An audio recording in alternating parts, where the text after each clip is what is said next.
once again, it's Matthew here from Matthew North Music. And as I always say, if you kind of like the videos I make, be them about music or electronics or something in between, then please think about liking and subscribing to the channel, because it really does help things to move along. Now, this great epic series that I've been doing, the 1984 Greatest Year of Pop, ? We're into November. Now, this is probably the biggest month for new releases and for classic releases and classic songs. I mean, you've only got to look at any top 40 in 1984 and it's just full of hits, but this particular time, this kind of the start of the run up to the Christmas period, is when lots of massive releases came out.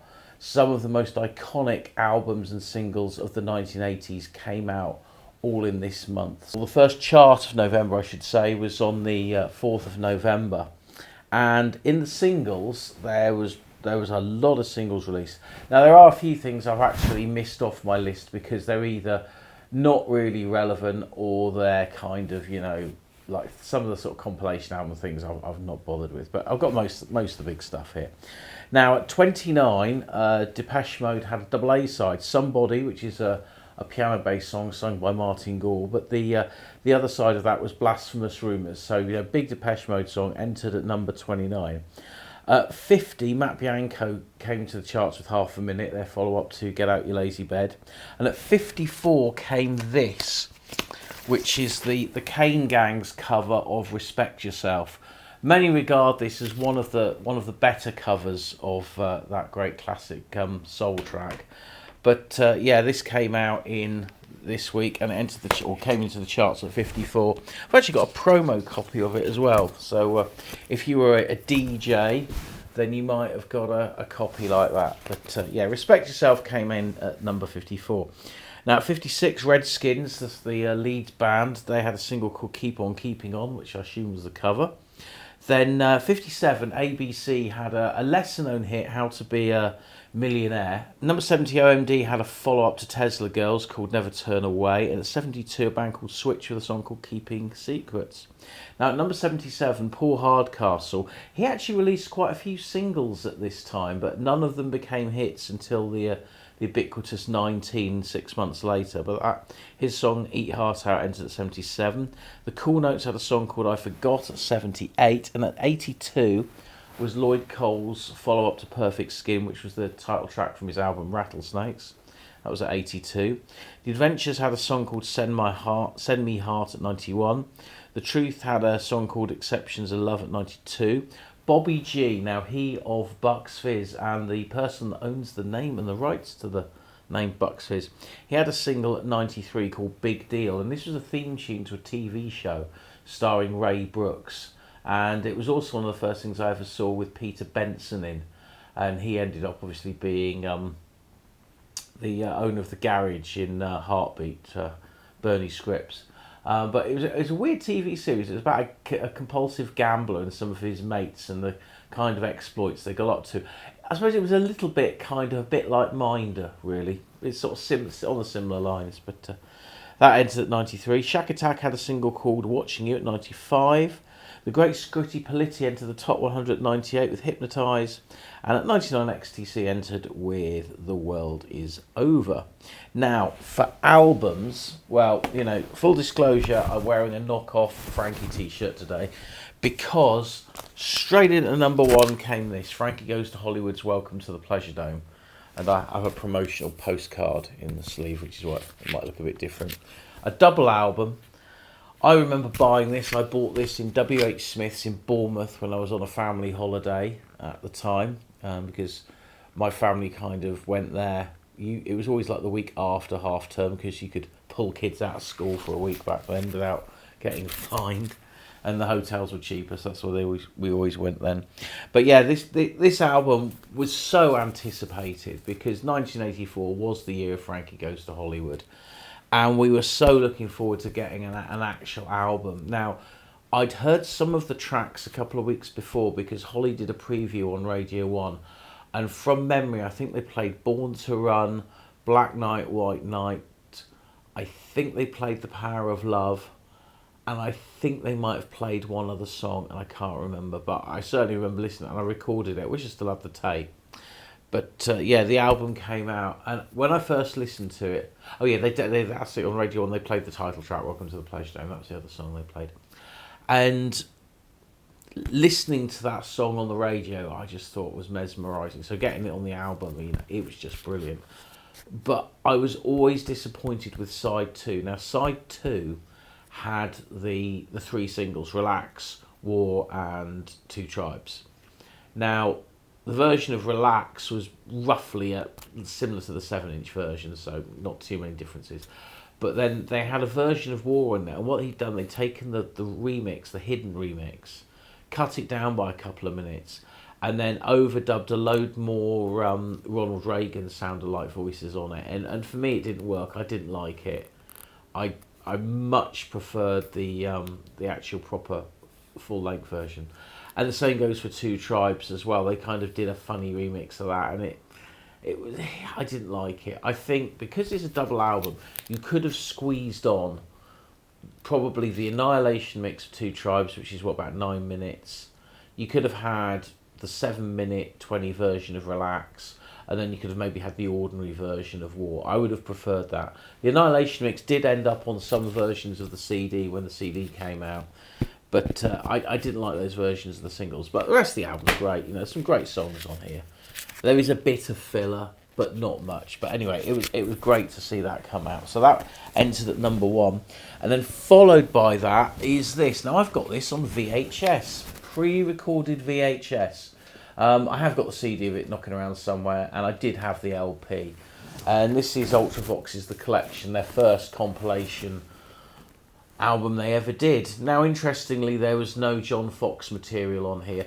I think Ultravox very much went down the way of similar bands like Fleetwood Mac, where when they got their hit formula, they kind of started that as a sort of ground zero and then just carried on. So, it's got all the hits: Passing Strangers, Vienna, The Voice, Thin Wildwood Wind, Hymn, Visions in Blue, We Came to Dance on a Small Day, Dancing with Tears in My Eyes, Lament, and the then newish single Love's Great Adventure. And I quite like the old VHSs with these sort of cases. I think they kind of look really cool, and they weren't cheap when they came out. I mean, I think even by the time this came out, it was probably about 25-30 quid. I mean, they come down a bit, VHSs, from being like £100 a pop, but they weren't quite down to when Channel 5 came along and started doing VHSs at a tenner. But Ultravox Collection entered the charts at number 2. And at number 3 came this. Now, this is the reunion album from Deep Purple, Perfect Strangers. And for me, as far as rock albums are concerned, this is probably one of the best comeback albums ever made. I mean, it's got 2 real big songs, Knocking at Your Back Door and the title track Perfect Strangers. But, there's other good songs on here, particularly Nobody's Home and Gypsy Kiss. And, it's a really, really good album. And, there's no filler on this. It's classic Deep Purple with a slightly more 80s production, but not too much. I mean, the drums on it are absolutely massive. Anyway, that entered the charts at number 5. Now, had either Welcome to Legend or the Ultravox album not come out, I think it might have nudged up a couple of more positions, because obviously there was still stuff in the charts that was still selling buckets. Now, at number 8, Meatloaf had an album called Bad Attitude. Very underrated album.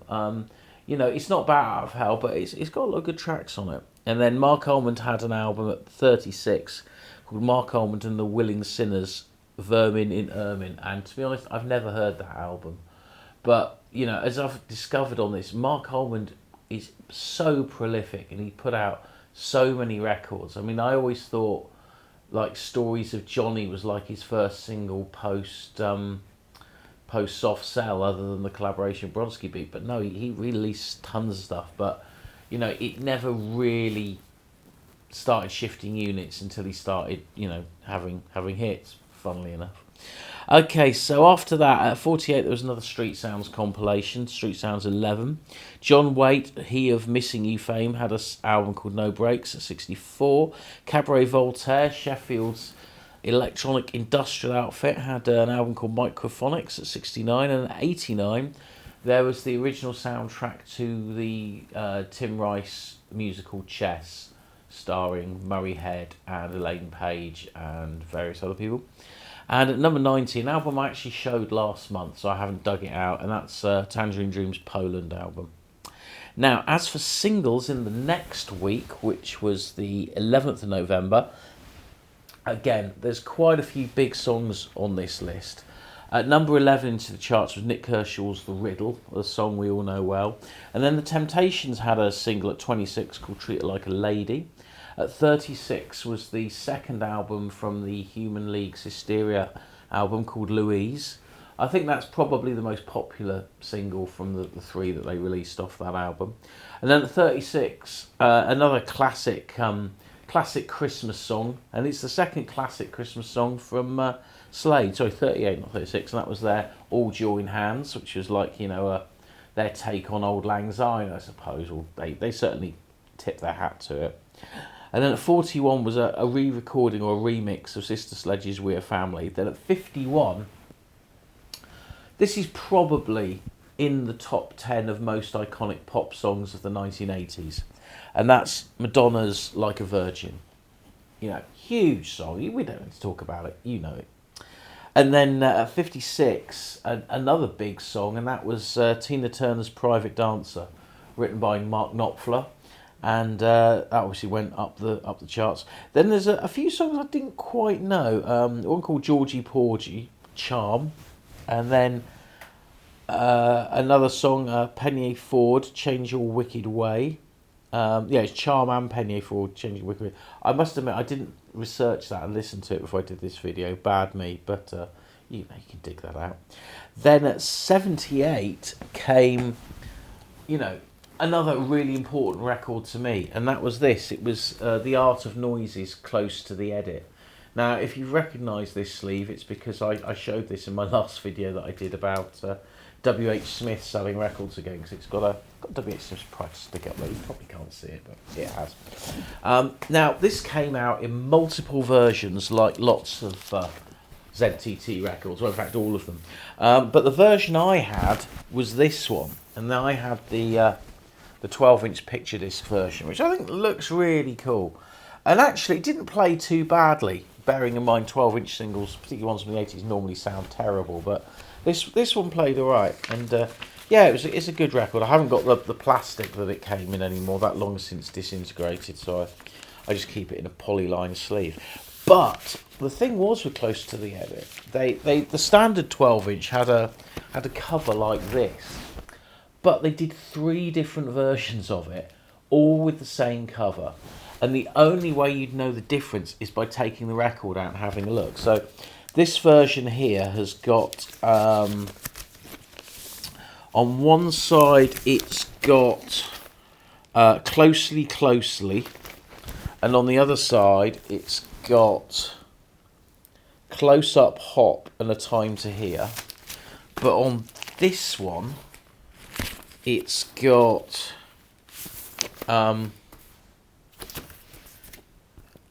Closely, Closely again, Enough's Enough on one side, but then on the other side it's got Moments in Love and A Time to Hear. And then there's another version that's got another track variancy. So there's actually 3 versions of that record. I mean, it still did well. It was still a hit, but I don't know how many people even... Because I didn't know at the time there was lots of different versions. I only had the picture disc. But obviously, as time goes on, you get to learn all this stuff. So yeah, that entered the top 100 at 78. And at 79, another massive hit, You Spin Me Round by Dead or Alive. Now, this never became a hit until 1985. So it literally bumbled along the charts for several weeks. And then after Christmas, it then started selling, and then it became a big hit. Now, Wasp had another single, School Days, at number 81, and at 82, Shalimar had a song called Amnesia. And at 85, another big hit of the year was Solid by Ashford and Simpson, which is that record there. And if you were a schoolboy of a certain age, you may have had alternative lyrics to the song, which I'm not going to mention, because I'm not. But some people will probably remember. Then after that, we had The Who had a live version of Twist and Shout of The Who's last album, went to 87. Floyd Joy had a song called Until You Come Back to Me at 91. 93, Force MDS, again, another band I haven't checked out, and I should do really. They had a song called Forgive Me Girl. And then Kimana and the Opera Raiders, I think that's right, the Lost Opera Raiders. The Lost Opera was at 95. The Blue Nile had a song called Stay at 97. And then at 98, a bit of an indie cult classic, New Model Army's The Price, which was one of the singles they released when they were still an indie band, I think on the Abstract label. Now, albums, we got some biggies here. Straight in at number 1, kicking Frankie out from the previous week, we have Wham with Make It Big. Now, it's not a very long album, and there is a couple of songs on there that aren't the greatest, but you know, it's still an iconic release, and you know, it had a nice little printed inner sleeve, and I think it has a lyric sheet. I've got the lyric sheet, yeah. It's even had a sing-along lyric sheet. But if you roll on to 40 years later, this has actually come out as a Blu-ray. They've done 2 Blu-rays. They've done one for Fantastic and one for Make It Big. And the great thing about these 2 Blu-rays are, if you get both of them, you've effectively got pretty much everything Wham recorded over the 2 discs, because there's tons of bonus material on here. So you've got things like Edge of Heaven and Blue and all that sort of stuff here. And yeah, it's a really nice release. And there's also a surround Atmos mix as well, and the booklet's really nice, and it's got all the sort of track information. So yeah, if we look at the sort of bonus tracks that are on here, you've got the single version of Careless Whisper, you got Freedom, Last Christmas, Everything She Wants remix, Freedom long version, Last Christmas Pudding mix, Everything She Wants, I'm Your Man, Edge of Heaven, Battle Stations, Where Did Your Heart Go? And then it's got some other tracks as well, Rare Sunshine, especially recorded for the Tube, Wait a Minute Before We Go, Instrumental, Freedom Instrumental, Blue Armed with Love, yeah, there's just like tons of stuff on it. So yeah, if you haven't got this and you thought about going into high-res audio, if you can find a copy, it's well worth getting because it's really good. Anyway, enough about that. The next album entered at number 2. Now, this is an album I thought actually had been released much earlier in the year. If you said to me, when did this come out, I just said it must have come out, you know, in the mid-spring or early summer. But no, it actually came out in November, and that's Alison Moyet's Alf. Now, this is a perfect debut album because it's got hits on it. Obviously, Love Resurrection, Invisible, All Cried Out. But all the other songs on it are really good as well. It's an absolutely excellent album. And I love this album to death. And it got to number 2. It would have been number 1 if Wham hadn't come out, because I think it might well have pushed Frankie out. But anyway, but entering at a very respectable number 8 is Marillion, Reel to Reel. Now, this wasn't even a proper album. This was a live album, a very good live album, and as time's gone on, many of the other tracks that were recorded at this time have since been released on other Marillion albums. But it got to number 8. I mean, that's a really good spot for, bearing in mind how many big albums came out at this time, to get to number 8, you know, you had to shift a lot of units. So, yeah, they did really well with this. And then, of course, around this time, the Marillion were on tour again. So I think because they did so much touring in 1984, the momentum of that probably helped shift lots of albums, particularly from the people that couldn't go and see them on tour. So they bought the live album instead. And then, obviously, they then went on to create their masterpiece, Misplaced Childhood, which they were touring round about this time in 1984, and they did a gig at Hammersmith Odeon, of which it got played on Radio 1, so that kind of, I think, helped momentum as well. But yeah, that entered at number 8. Now, at number 14, another great album, The Stranglers, Oral Sculpture, the album with Skin Deep and various other bits on. That entered at number 14. And at number 18 was the first proper greatest hits album from Shakin' Stevens. Again, that was a perennial seller. But then he had to get down to 49 for the next new release, which was the Who's Last. Now, this was a live album from their farewell tour of 1982, so, you know, it was a 2-year delay from when they played it to it coming out, and they also released the concert on video. Now, the video, I think, was Toronto, and the album was somewhere else. I think it might have been, like, New York, or it's the other way around. I can't quite remember, but people always reckon that the album wasn't as good as the performance on the video. I mean, I remember seeing it on TV at the time, and I thought it was great. Both performances are great. But, you know, it's not one of their most loved albums, and it's also sometimes drifts in and out of print because it was on the MCA label. It wasn't on, you know, one of their more regular labels. Then at 55, K-Tel put out an Eddie Grant's greatest hits, including, you know, a couple of equal songs. You know, he's got Baby Come Back on here, but yeah, this came out, and because Eddie Grant, of course, was a self-released artist, if you like, because his label Ice Records he owned himself, and I think he even owned the pressing factories for pressing his records. But yeah, this album came out again, sold huge amounts. And I remember seeing it advertised on telly. You know, it was a big deal. You know, obviously done for the Christmas market, but it started very low at number 55, and then of course it went up. Now, John Martin had an album, Sapphire, at 57, and Pat Benatar had an album called Tropico at 64, and at 66 Kim Wilde had an album called Tease and Dare, and had the single I think she had at the time, the second time, was off that album, great song. And then Toto had a follow-up to their Toto 4 called Isolation at 67. And then the Nolans had an album called Girls Just Want to Have Fun, so they obviously had a cover on that. And then Al Jarreau had an album at 81, High Crime, and Chas and Dave's greatest hits entered the charts at 87, so they were battling against Shaky that week. Now, the third week, we had another bunch of singles.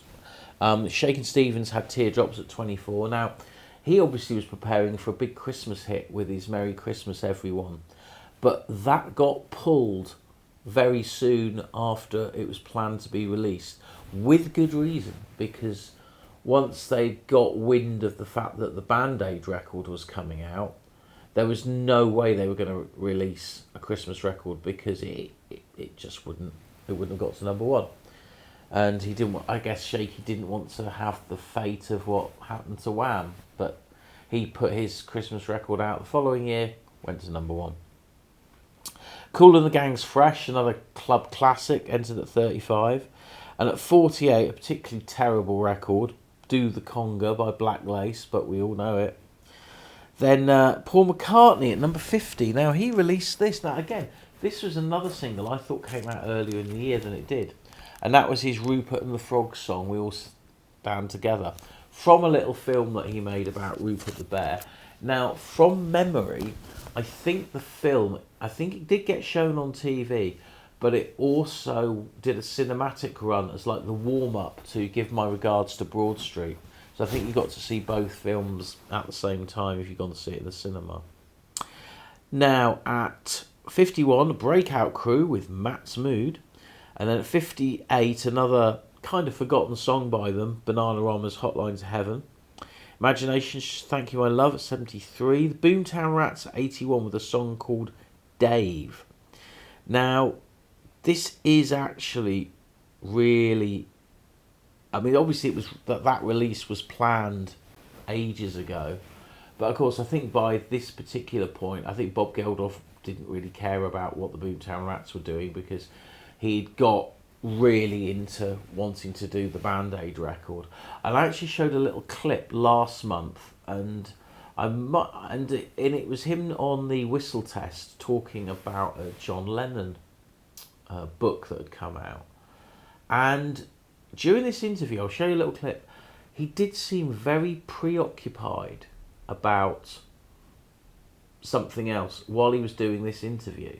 As somebody who's just an outsider who's read this book, do you agree with that? Do you think that... Well, I'm not an outsider, because I'm as familiar with John Lennon, in fact, through Ray's articles and various other people's as anybody. And I think I agree with you. I think the book is flawed by friendship. And I think it's over-flattering. I think Ray gives the game away, in fact, in his introduction. He says he was the bravest man I've ever known. It's kind of like Jim Morrison's biography, where the guy said he was the greatest man who ever walked the earth. And of course, we all know why, because that was done on the 30th of October. And that was only a few days after he'd seen Michael Burke's report about the famine in Africa. So I think, you know, it's safe to say that, you know, it's very interesting just to see that, knowing now that Bob was on a mission to do this record. And I think he kind of was, you know, working out how he could do it, who he could do it with, etc. And obviously, you know, within 3 weeks of that was that great day in London on that Sunday, on the 24th, I think it was 24th of November, where they recorded the Band Aid single. And while we're talking about Band Aid, again, today is the day that it's been announced there's going to be a 40th anniversary version of the Band Aid single with a new mix that has all the different Callan versions. So the Band Aid, the original Band Aid song, the Band Aid 20 and the Band Aid 30 sort of all sort of joined together. And then I think the CD and the record's going to have the original versions as well. And then there's a new video for it as well. So that'll be coming out. And so that got announced today. And that gets, I think the video drops on the 25th of November this year, which is the 40th anniversary of when the song first got played on Radio 1. And I actually remember that very well because my RE teacher at school, Miss Gilbert, she'd recorded it off the radio that morning, and in every RE lesson she insisted on playing it to every class so that by the end of the week everybody has heard that song at least once. But we'd all heard it anyway because that was all anyone was talking about that week. Anyhow, so where were we? We were up to Boomtown Rats Dave. Then at number 90, another iconic song, and it's another iconic song I hate as much as Black Lace, and that's Nellie the Elephant by Toy Dolls. You know, it's a song that gets played all the time, and it's terrible, but I'm sure I'm going to be seen as a bar humbug for not liking it. But anyway, that entered at number 90. Then number 91, and this is what's known as a 6 Deep song. What that means is the album that this came off, this is Billy Joel and a song called This Night, and this was from the Innocent Man album, and this was the 6th single from that album.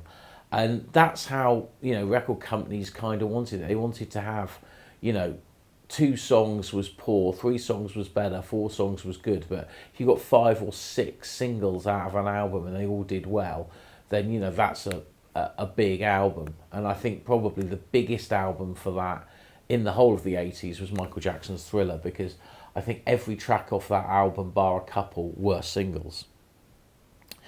And then anyway, another big well-known song by someone who sadly came to a very horrible end, really, was Smiley Culture, Police Officer. Now this is a groundbreaking single because this was the first really big, what they call toast reggae song.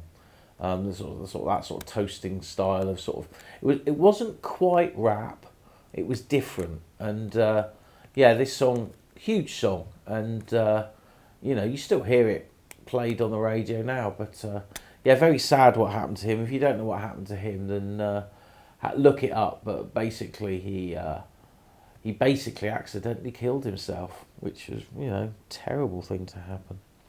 Right, albums. Well, several really big albums this month. Some over years have actually become more iconic than when first released. Now, at number 6 was this album, Arena by Duran Duran. This was their first live album, and they had a big campaign this year. There was the Sing Blue Silver film.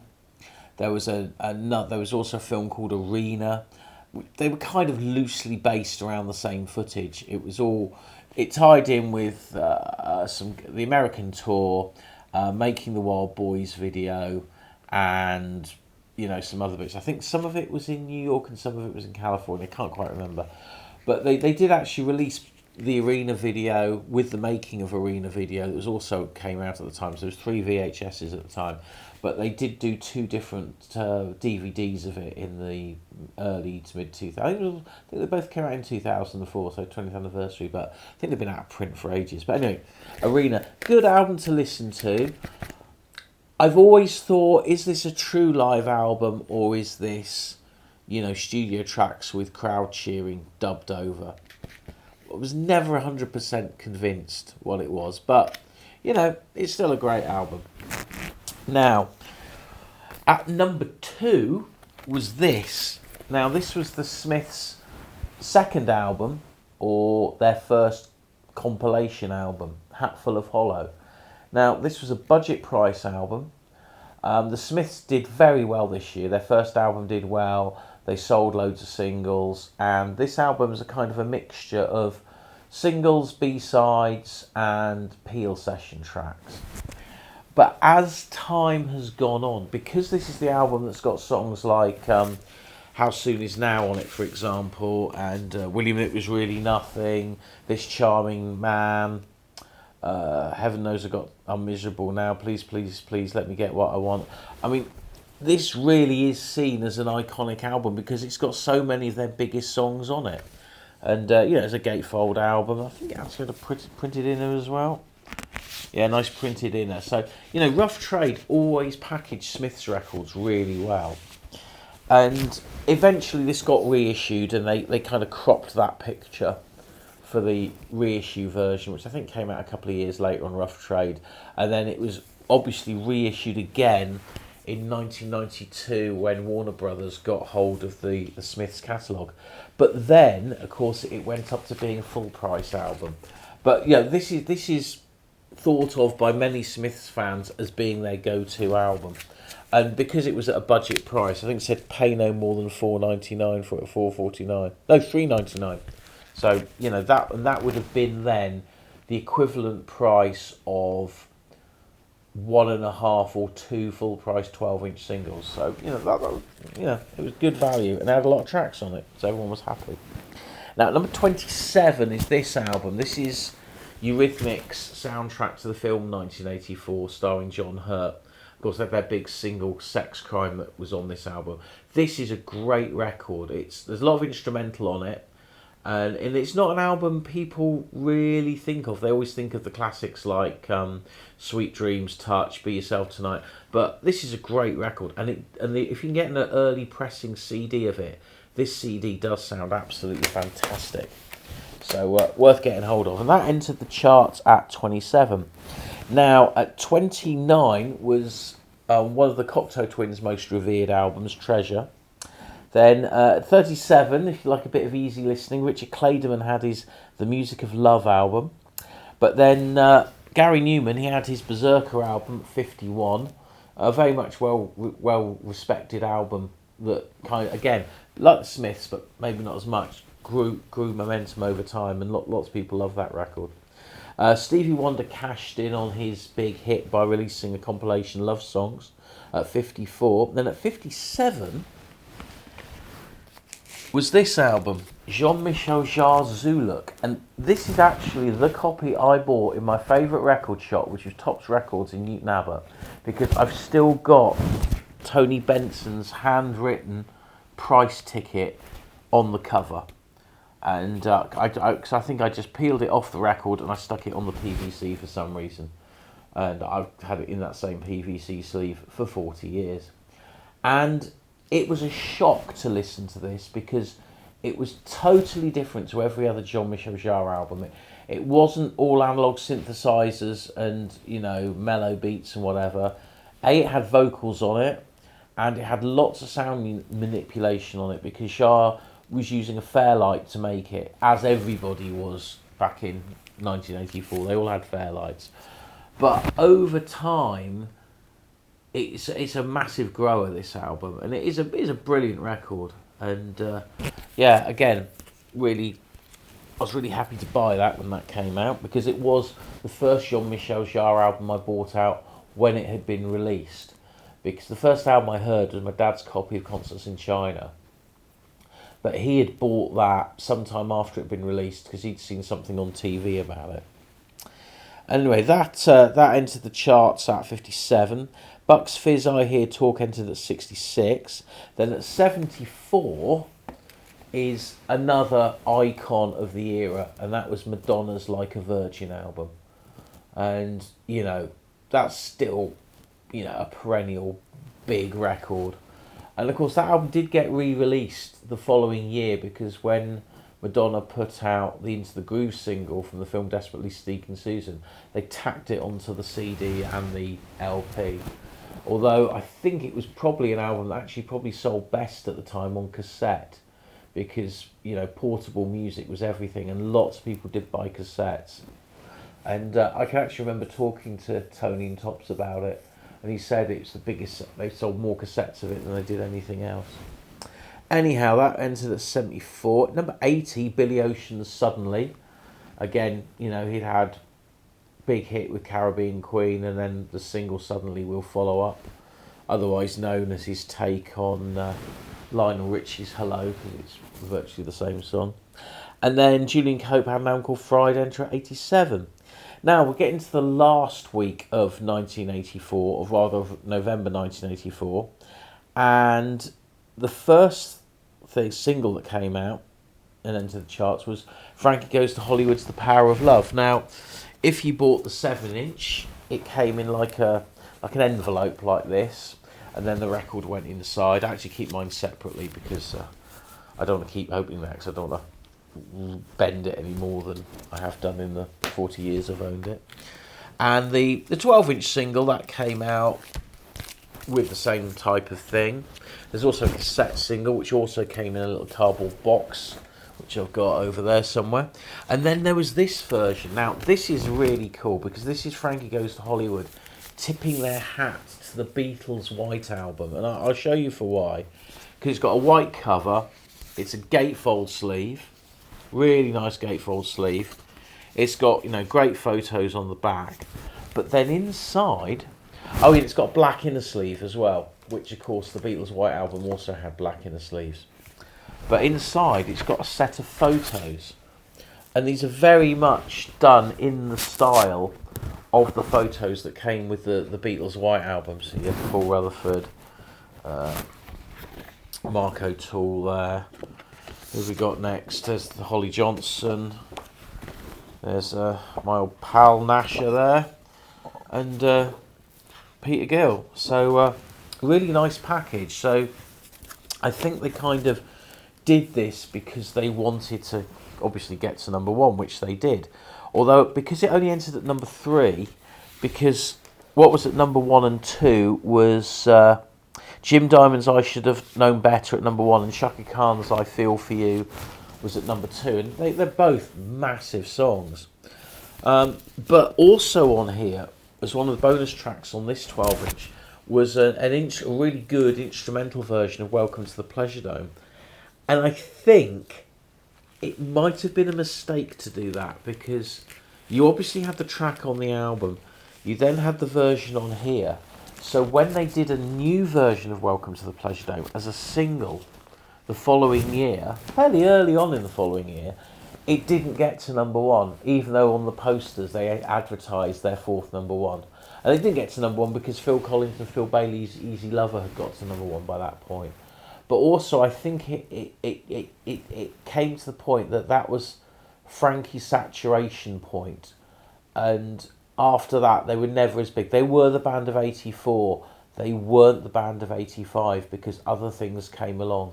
In 85 you had Aha, you had the Pet Shop Boys, different music to the year before. Anyway, that was number 3, but it did get to number 1. But then you didn't get another new entry until number 35, which shows you how solid the charts were at that time.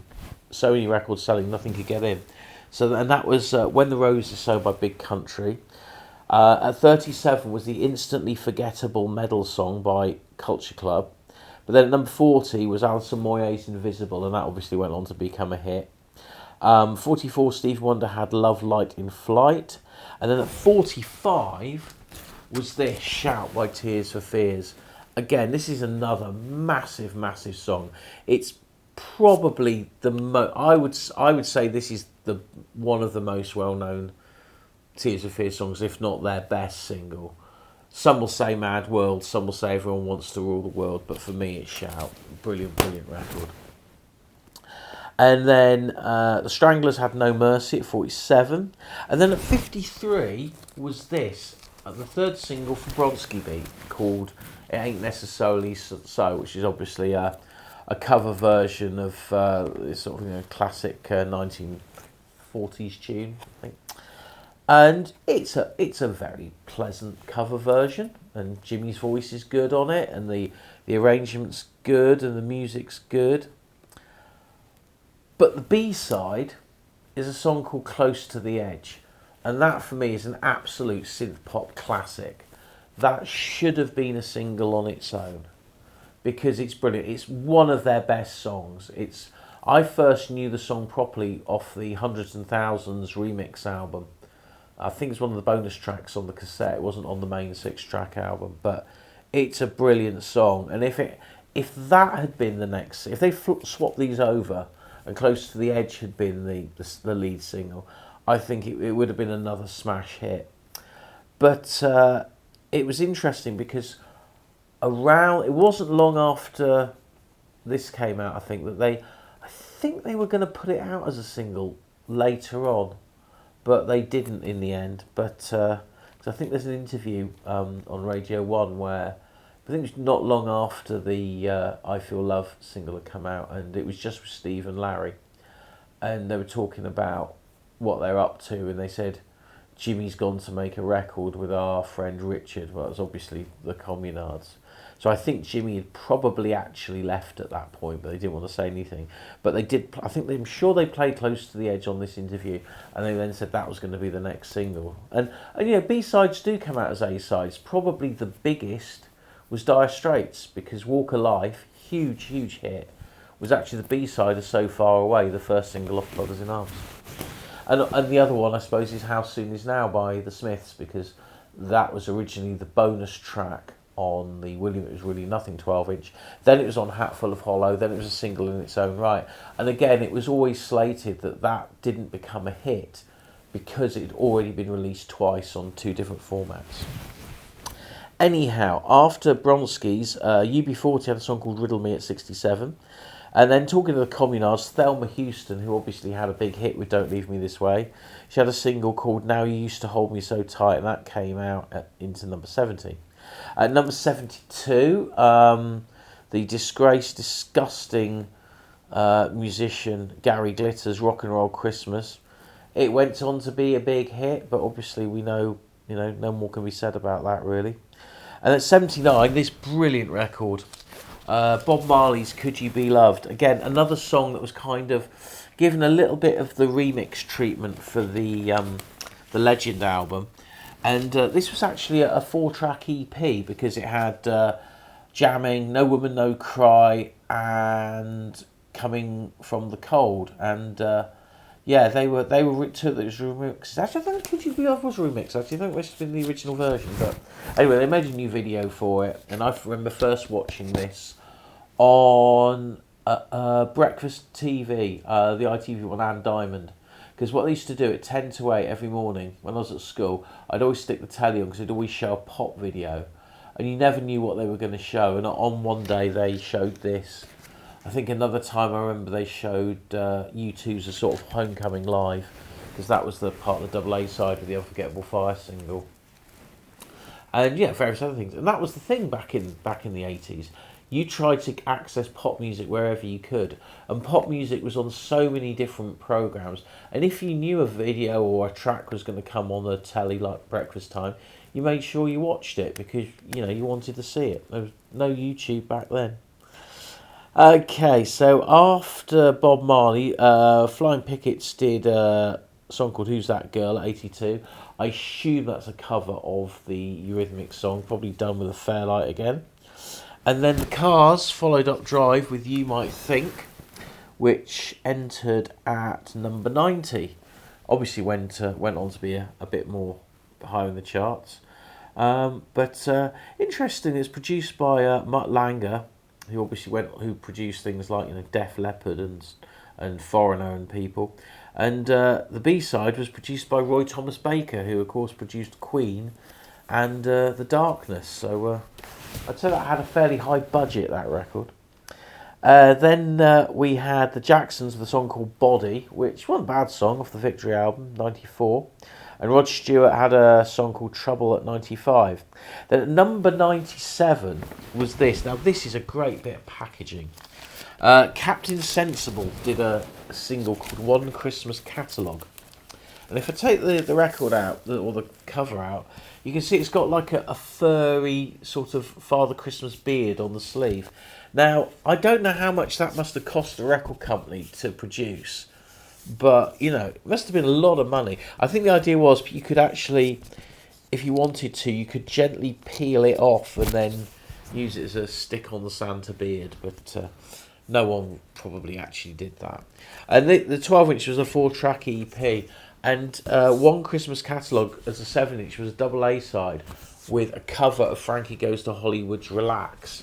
So, not the first cover of Relax to enter the top 100 in 1984. So obviously there was another version that came out last month, actually. I can't remember who it was now. You have to go back to my other video. But, yeah, the Captain, Ray Burns, he of near this parish, because he lives in my old town of Dawlish. Well, actually, I lived in Timoth. They're like next door to each other, like virtually the same thing. Anyway, so that entered the charts at number 97, and I'm not going to pronounce this right, but Laura Branigan had a single that entered at number 100 called Tia Amaro. Now, as for albums that came out in this month, number 1 was this, the Hits album. Now, this was the rival to the Now That's What I Call Music franchise, and this certainly stands on its own because you've got huge acts and artists on here. You've got Wham, Howard Jones, Alison Moyet, Paul Young, Alphaville, Laura Branigan, Ray Parker Jr., Michael Jackson, George Michael, The Cars, Chicago, Cyndi Lauper, Thompson Twins, Stranglers, Everything But the Girl, Sade, Chaka Khan, Billy Ocean, The Jacksons, SOS Band, Denise Williams, Miami Sound Machine, Sister Sledge, Prince, ZZ Top, Van Halen, Kenny Loggins, Adamant, Meatloaf, Rod Stewart, Shaky, and Neil's Hole in My Shoe. So all their big songs were on there. Interestingly, the Jackson song Body is on here. So this album entered the album charts the same week that the Jackson single on this album came out as well. So that's a little bit weird, that. I mean, maybe the Jackson song came out earlier, but it just took ages to chart. And maybe they actually put it on this album just to get a bit more, royalties out of it. I don't know. But, yeah, really cracking compilation, that. And then we had at number 8, this one, Nick Kershaw's The Riddle. Second Nick Kershaw album in 1 year. So very, very productive. I'm thinking possibly his first album might have come out the year before, or at the end of the year, but it didn't. They held it on until the single came out. I don't know the full details, but yeah, the second Nick Kershaw album. I think Don Quixote is on here, and a couple of other good songs. But yeah, good album. And that entered at number 8. Now, at number 16 was a compilation, which I have on cassette here. You can probably just about see. This is Status Quo's 12 Gold Bars, Volume 2. Now, this was obviously tying in with their farewell concert. They put out a 2-set VHS end of the road thing, which was the whole of the Milton Keynes gig, which was also shown on TV. Of which I think there were a couple of tracks for some reason they put on both VHSs. I don't know why, but they did. But when they did the Volume 2, when they released it on cassette, you just got the Volume 2 album on tape. And I think they did do a double pack with a stock copy of the first 12 Gold Bars album. But if you bought it on vinyl, it was a double album, and it had 12 Gold Bars Volume 1 and Volume 2 in the same cover. So you couldn't buy Volume 2 as a vinyl record on its own, but you could buy it if you had bought Volume 1 again. And I was saying, I think with cassettes, I've got a memory that they did put the two cassettes together with like a wraparound piece of cardboard with something printed on it. But then I certainly remember seeing this for sale on its own as well. And anyway, that entered at number 16, and again, it sold by the bucket load. Although it was only 2 years after they'd done their From the Makers of 3LP box set, which was their sort of big compilation for their sort of anniversary. Anyway, the rest of the album charts, Le Mans Don't Suppose came in at 63. And then at 68 is this little oddity. And sadly, it's got a bit of a sticker on here. But this is the Honey Drippers. Now, the Honey Drippers was a project that involved a few musicians, but their singer was Robert Plant. And so this is really more like an EP because it's only got 5 tracks on, and they're all basically sort of blues standards. And yeah, Robert Plant did this, and it also came out as a 12-inch LP as well. No extra tracks, you just had a bigger record. But yeah, that entered the album charts at number 68. And then we had at number 84, Darley's Car's The Waking Hour. Darley's Car being the project of Pete Murphy from Bauhaus, and I think it was Mick Kahn from Japan.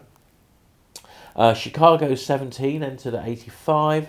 And number 91 was Louis Clark and the London Symphony Orchestra with an album called Hooked on Number Ones. Now, what this was, there was a whole series of records called Hooked On, and the first one was called Hooked On Classics. And effectively what it was arrangements of classical tunes put to a sort of 4/4 disco beat.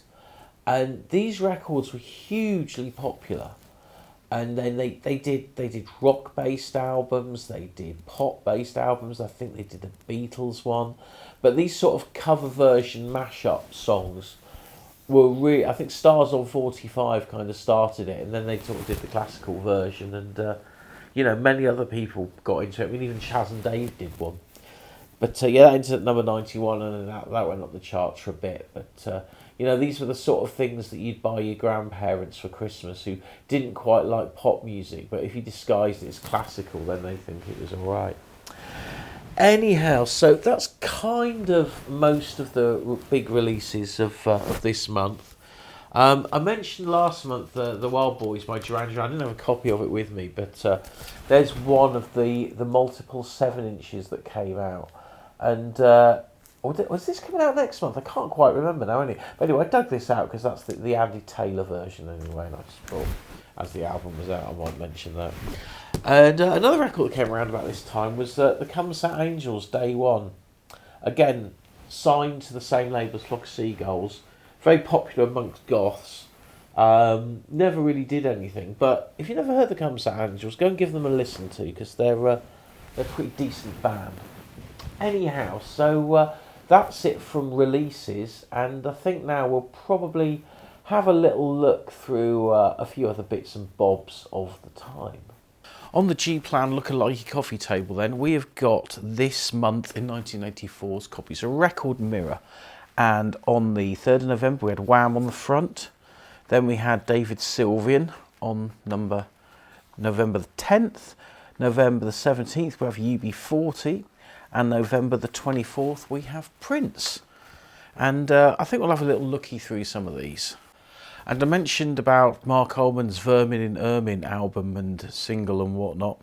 Well, there's a full page advert there for the tour, where he was playing amongst other places York University, Birmingham Powerhouse, Nottingham Rock City, Poole Arts Centre. So he was kind of doing the sort of between 1,500 and 3,000 seater venues. So, you know, pretty respectable tour, bearing in mind that this was post Soft Cell and he hadn't quite established himself as the big solo artist that he eventually became in sort of 86, 87.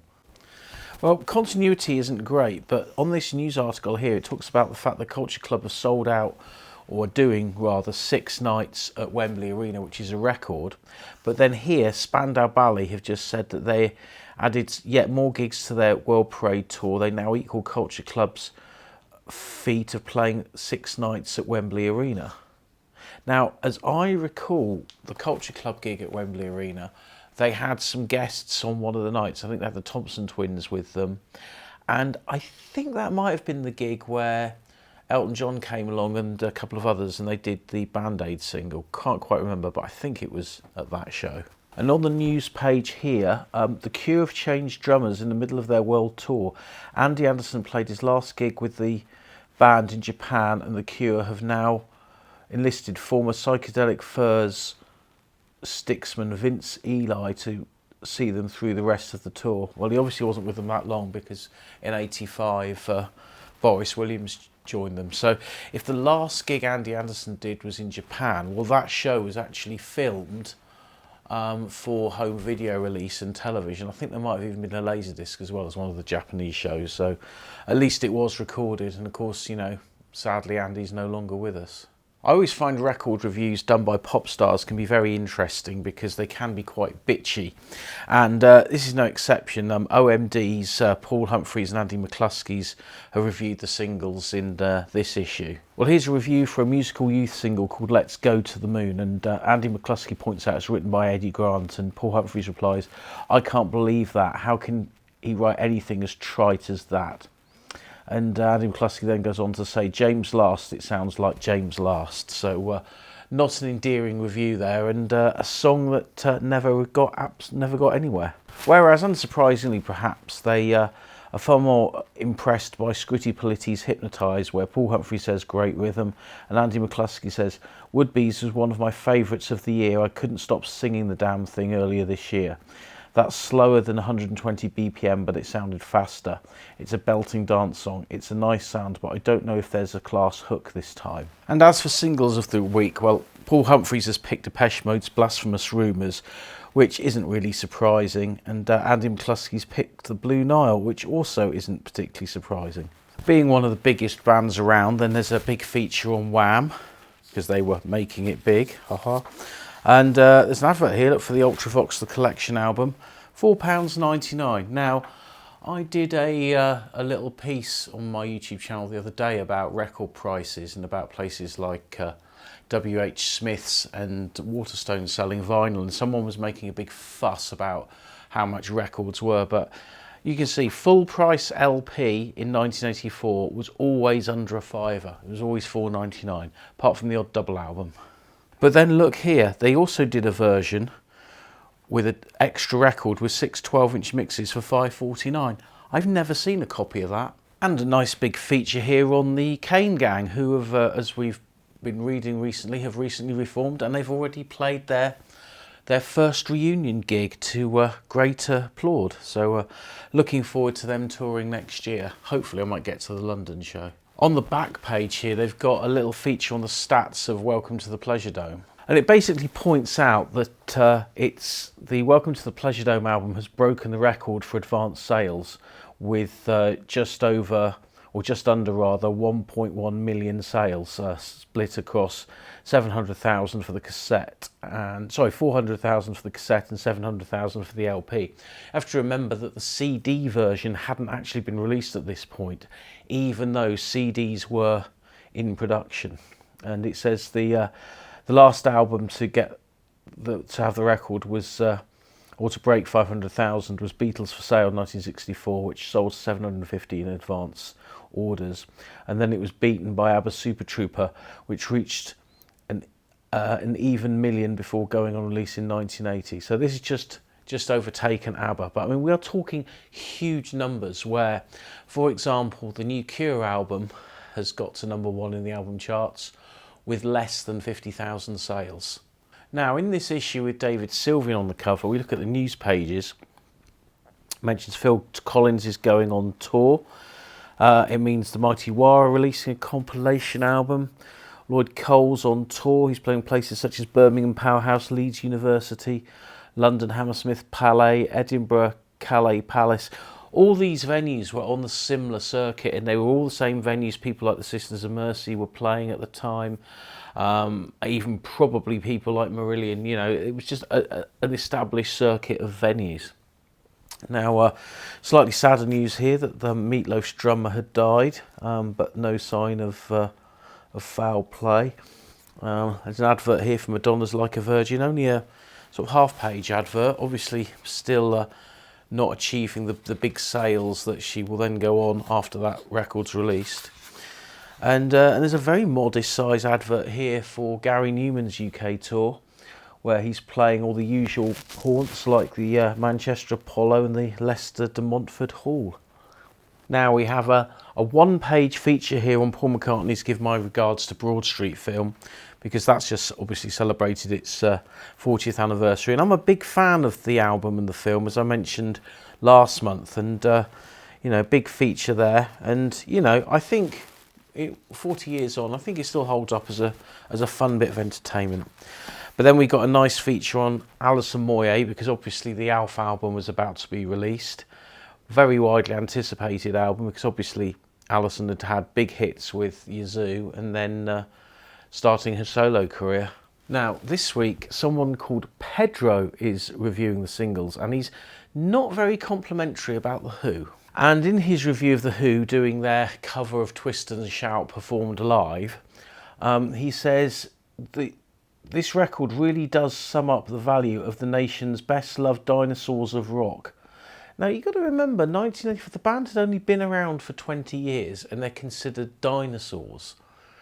Whereas a modern contemporary band now, like, for example, Muse or Coldplay, that have both been around for 25 years plus, you would not hear them referred to as dinosaurs, which just shows that, you know, the length of a band's existence really did matter back then. People were obsessed with it, and if you were any more than a couple of years old, in fact the same went on in the 90s. Bands that have been around for more than a couple of years were considered old, whereas now I don't think that's ever going to be an issue, because the vast majority of artists are older artists. I mean, Taylor Swift is the biggest pop star in the world, and she's had a career of 15 years, so it's only 5 years less than The Who at this moment in time. Now, unsurprisingly, if we look at the album reviews, Wham's Make It Big gets a bit of a panning by Mark Corduroy with 2 stars, and the fact that they title it as Careless Misters, and he sort of has a little bit of a dig at Andrew as well on it. But then there's 2 other albums reviewed here, and Andy Strike reviews Alison Moyet's album Alf, which gets a 5-star review, and was 5-star or 4-star? I can't see here. 4-star review, sorry. And you know, it's pretty complimentary. He says there's not a duff track on it, but there's nothing that really leaps out and grabs you either. Well, you know, I think you need to listen to it a bit more. And he actually says at the end, he says, you'll find around at the moment it's definitely a grower, and by Xmas I might love it. But still 4 stars is very respectable for a new debut solo release. And another album that gets 4 stars, reviewed by Dylan Jones, is the Smiths' Hatful of Hollow, which is their sort of semi-compilation, sort of filler album at the time, which has obviously gone on to become a classic. And as we turn over and look at more album reviews, then Ultravox's The Collection gets a 4-star review, and the album of the month is the album by the Stranglers, Oral Sculpture, which has a 5-star review. In a way, you can almost guess what reviews these albums are going to get, because I think they're very much not based on what people individually think of the records. It's more based on who's cool and who's not. Having said that, talking about The Who, their Who's Last does get a 4-star review here, as does Deep Purple's Perfect Strangers only gets a 1 3/4 star review, which and it's very, very uncomplimentary, so talking about time to suck in the cheekbones, pull in the beer guts and get back on the boards again. Well, actually, none of Deep Purple were fat. In fact, I don't think anyone in Deep Purple's ever been particularly fat, certainly not in their heyday. And here we've got a Hi-Fi advert, and it's interesting because they're actually advertising a CD player. This is Marantz, who had a very good range of CD players, and I always wanted a Marantz CD player when I first saw them, but I ended up getting a Technics, and I've kind of stuck with Technics for a very long time until eventually my main system CD player went, and I did actually end up buying a Marantz. But yeah, most of the records reviewed here, they don't ever refer to CDs because it was still this very new thing. And there's a big feature here about Gary Newman, and they've just made the byline all about the fact that his political allegiance is with the Conservative Party, and they're obviously making the music kind of second billing, really, which I kind of think's a bit of a shame, really. I kind of think these things shouldn't be in there, really. They should just talk about the music, because everybody's got an opinion about politics, and I don't care, and I don't think many people do, to be honest. And here in the letters page, complete with a rather nice little sketch. Somebody's not very happy about Jimmy Somerville having a go at Bucks Fizz on an episode of Round Table. Now, one of my perennial favourites are in this edition, which is the UB40 cover, and it's a feature about the fact that their new single Lay Your Hands on Me is coming out, which gets released on November the 30th. And the first 100,000 copies of the single will have a full colour poster bag. Well, I definitely remember having that at the time. And yeah, it was a great single, and it got re-recorded for the album. It had been Nile Rodgers'd, but the original version, much better. And it is interesting that in that last issue there was only a half-page ad for Madonna, who obviously went on to become massive, but yet Divine, who basically had one hit, You Think You're a Man, has got a full-page advert. In full colour, we've got a nice feature here on SOOO, who obviously had a new record out around that time. And if we turn over, Lenny Henry, who, you know, whether you like Lenny Henry or not, he's never really been out the public eye for 40 odd years. In fact, he's got a new TV series that I saw an advert for yesterday. But now this is interesting. Chic 84, the Bernard Edwards, I should say, 1984 mix of the classic track Chic Sheer, available now. No mention of Nile Rodgers, just Bernard Edwards. And this is kind of something I've always felt about Nile Rodgers, is he's kind of written Bernard Edwards out of history with everything he's done.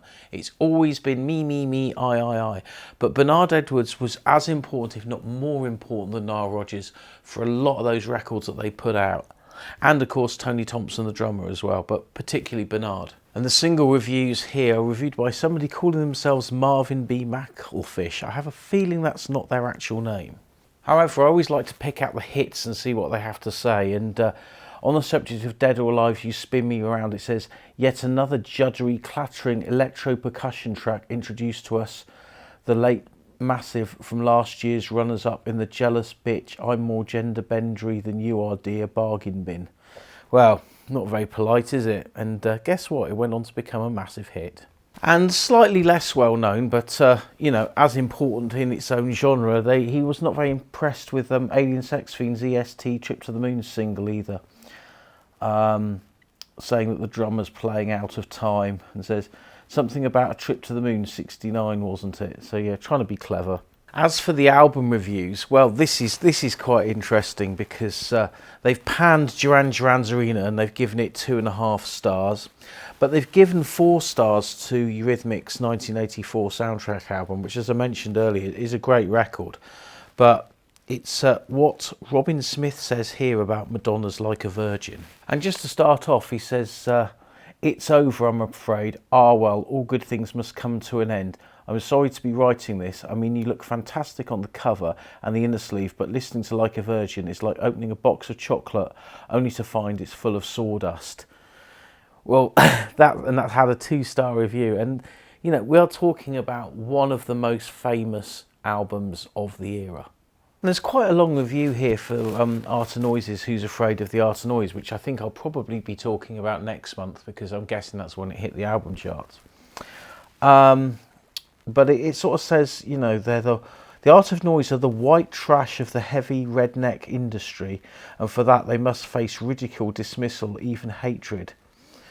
And it goes on to say, talking musically dull, we could say. The Art of Noise use drum machines and computer music systems to paint effects-ridden oral pleasure, paying an occasional abstract homage to the work of Sartre, Kraftwerk and John Carpenter, but no one would ever say that. No, let me just say, Dudley, Horn, Lanigan, Jezelek, Morley have actually thought about what they were doing and have written some really quite nice tunes.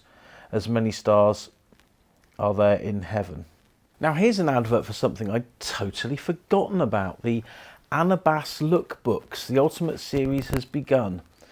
It says there, lookbooks are like nothing you've ever seen before. The idea behind lookbooks is simple: to produce the ultimate, the most exciting independent story, words and fabulous pictures of some of the music and film world's biggest names. Basically, they're unofficial books, unofficial biographies.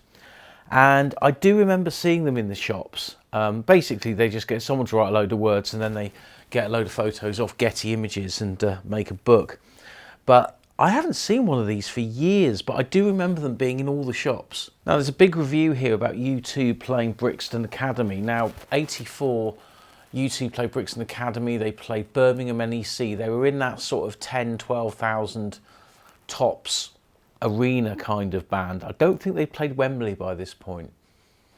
But then give it a year and they do Live Aid, and then by the time Rattle Home comes out, it's stadiums all the way for the rest of their career. And even though the single got a panning, there's still a 2-page feature on Dead or Alive. Now, the last record mirror is this, the one with Prince on, and I'm not actually going through any smash hits today because I mislaid the copy that I had from November, and I had some printouts and I've I've misplaced them, so I think we'll just stick with record mirror this month. And already we can see the battle for the Christmas #1 is commencing, and there's an advert here for the Frankie Power of Love single, and these photos here of the band, they're the 5 photos that are in that gatefold sleeve that I mentioned earlier. Now, Wembley Arena does seem to be the place for gigs at this time of year, and the Thompson twins here have added another date to their run of shows at Wembley Arena as well. So if you lived anywhere near there, you could literally see everybody and not have to go very far. And actually here, there's real evidence of trying to get a #1 here, because Spandau Ballet's Round and Round single, excellent record, but the 7-inch has got True, but a live version on the B-side with a limited edition gatefold booklet, and the 12-inch has True and Gold recorded live on the B-side. So, you know, if you want to sell more copies of your record, you stick your biggest hits on the B-side in a different format. So hopefully people will still buy the record, whether they like the main track or not. But it didn't get to #1, but, you know, full marks for trying. And the singles reviews this time are by someone called Mark Corduroy. Interestingly, a record I mentioned earlier that I didn't really know, Charm Georgie Porgy. Worth it for at least 2 good reasons: the considerable presence of Luther Vandross on the A-side, and the Hughes Corporation's lovely Rock the Boat on the reverse and reissue. Good value. Well, there you go. He also mentions Frankie's Power of Love and says, a stronger than brandy big ballad monster, a lot of heart all over the place, string sweeps, foot sweeps, make love your goal, pleads Holly. And he talks about the B-side with all the sort of swearing and things that are on there, and where Nasher, Mark O'Toole and Peter Gill are sort of drunk in the studio talking about Christmas. And it is very funny to listen to, even now. They've got their questionnaire for the poll, the 1984 poll, you know, best band, male artist, female artist, blah, blah, blah, blah, blah. I'll probably try and find the January copy for the next month's video. So I will actually hopefully give the results out of this next month. And the colour live review here is for a Depeche Mode gig, where it seems to be very popular. Never having seen Depeche Mode, I realise I've been missing on a whole different side to them. On record, they have an air of innocence, technical perfection. There's a feeling of vulnerability which forms a major part of their wide appeal. Live, Depeche Mode are all this, but with the added ingredient of fun. Dave Garn is the moving part of the performance, only once in the centre stage taken from him as Martin Gore emerges to sing Somebody. And then we get a 2-page feature about Martin Fry and ABC. And I actually went to see Martin Fry in Torquay last week. And one of the things he talked about was the fact that How to Be a Zillionaire, the album and the single, both did very well in America, much better than they did in the UK, and it kind of relaunched the band over there. And on the back, we've got a nice stage photo of Tina Turner. Now, I said I wasn't going to be doing anything on Smash Hits, but I realised I still had some scans of one of the issues from this month, and the single reviews were done by Neil Tennant. And obviously, that makes it a little bit more interesting. Neil pulls no punches with ABC, referring to How to Be a Millionaire as being a weak New York dance record. And he says it has Martin Fry's crooning over reasonable imitation of one of Shannon's backing tracks. There's no originality or feeling. ABC are just desperately appealing and airing over-imitated sound, obviously proof of a lack of material and a crisis of confidence and direction within their ranks. Cutting stuff. Then he goes on to talk about the Art of Noise close to the edit. Bits of the last Art of Noise record, Into Battle. Now, Into Battle, of course, was an EP, which kind of, in essence, had most of what the Art of Noise were about on it. And he says, having been re-edited over a bright bass line to make a lame pop record, the crushing impact and dazzling suspense of Into Battle have evaporated in the process. A big disappointment. Expect accusations soon that they've really sold out. However, he's much more complimentary about Depeche Mode's single Somebody, referring to the fact that Somebody gets my vote because it's so different from all the other singles. Martin Gore sings a slow, sad plea for love over a real piano, and when the synthesizer R's come in, sounds just like Art Garfunkel. This'll have them reaching for their handkerchiefs. And the last record I'm going to mention that he reviews is Strawberry Switchblade Since Yesterday. And he says, this begins, if not mistaken, with a snatch of something famous by the composer Sibelius, and ventures into a wistful melody sung in brittle harmony, which touches the heart. One of the few records this week which isn't trying to sound like something else. Now, when it's the subject of OMD, Neil says on their song Never Turn Away, this, on the other hand, is the sort of sad, drifting music which adjectives like atmospheric or grandiose or maybe even cathedral-like could be applied. Me, I'll stick to plain old boring and wonder if they'll decide to lift a fourth single off their Junk Culture LP. Also in this edition of Smash Hits, there's a feature on the great Billy Bragg, and this photograph in particular I remember as a kid, because of him with his battery-powered busking setup, which, of course, you know, as time went on, is a staple of every high street. And again, talking about the prices of records, there's a feature here from John Menzies, who, if you don't remember, they were actually newsagents, but they also had a very big record department like W.H. Smith's, and they're undercutting everybody by 20 pence on the price of their albums. Well, there you have it. A lot of stuff came out this month, and I suppose the most important thing that happened this month was that day on the 24th of November at Psalm West Studios in Notting Hill, when, you know, the crescendo of this great year was that single, Do They Know It's Christmas? And, you know, I remember seeing it on the news that they were going to release this record and who was going to be involved. And it was really exciting that all your favourite pop stars of the era, or certainly a good chunk of them, were all going to be on one record, because it had never been done before, not really, and not to this level. But also, most of those pop stars that appeared on that record, they were 80s superstars. And apart from Francis Rossi and Rick Parfitt and Phil Collins, who were kind of seen as the dinosaurs when they were probably, you know, in their early 30s. Everyone else on it were total unknowns in 1980, but they were all household names by 1984.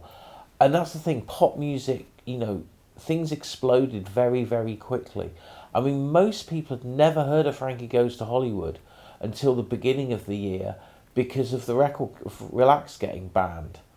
And then they subsequently had 3 number 1 hits. So, you know, just like when the Beatles exploded in 1962, 63, you know, so many pop artists exploded in the 80s. I mean, 1981 was really the year of Spandau Ballet and Duran Duran and, you know, Depeche Mode. I mean, those 3 bands all broke then.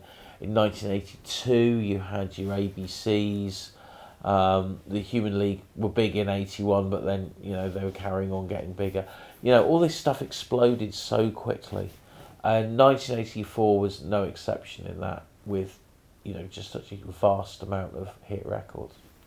Anyway, hope you've enjoyed this this little series that I've been doing. And obviously we've got one more episode next, which is for December, which I'll do in about 3 or 4 weeks' time. But what I am going to do after this is finished is I will make more videos about 1984, but more about sort of specific things. And though I've not done any this year, I am planning, when I get more time, to maybe do some interviews with a few people of the time and just get their recollections. And also next year I may well do a few sort of Live Aid related films as well, because I kind of think that's really important. I mean, there's going to be a big anniversary for Live Aid next year anyway. But, you know, it's always good to talk about these things because it's interesting. Anyway, hope you enjoyed this video. If you have, please give us a like, subscribe, share the videos amongst your friends, and I'll catch you on the next one.